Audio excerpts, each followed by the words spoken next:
Berlin et sa cathédrale protestante avec son célèbre dôme. L'édifice porte encore des stigmates de la Seconde Guerre mondiale lorsque Berlin fut envahi par les soviétiques ou lors des bombardements alliés.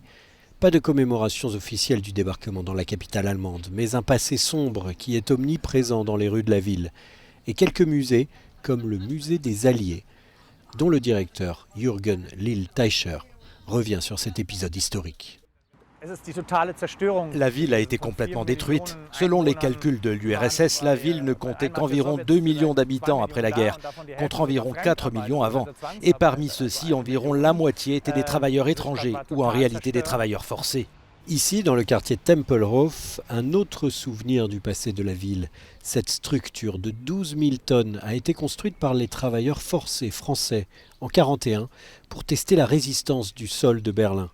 L'expérience faisait partie du projet raté qu'avait Adolf Hitler de reconstruire Berlin dans un pur style fasciste, avec des monuments et des avenues gigantesques.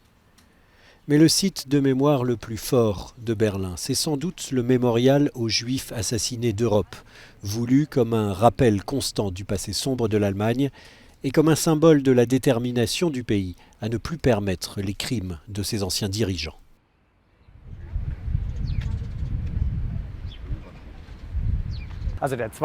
La Seconde Guerre mondiale nous montre à quoi peuvent conduire le nationalisme, le racisme et l'intolérance.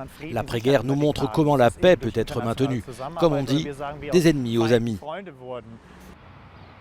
À Berlin, pas de monument aux soldats tués, mis à part ceux élevés en hommage aux soldats soviétiques tombés pour libérer l'Allemagne du joug nazi et sauver le pays de sa propre brutalité.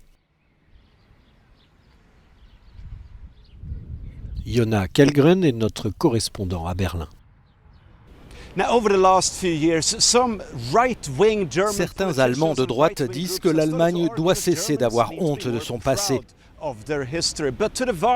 Mais pour la grande majorité des habitants de cette ville et de ce pays, la Seconde Guerre mondiale, le régime nazi et l'Holocauste sont des choses qu'il ne faut pas oublier.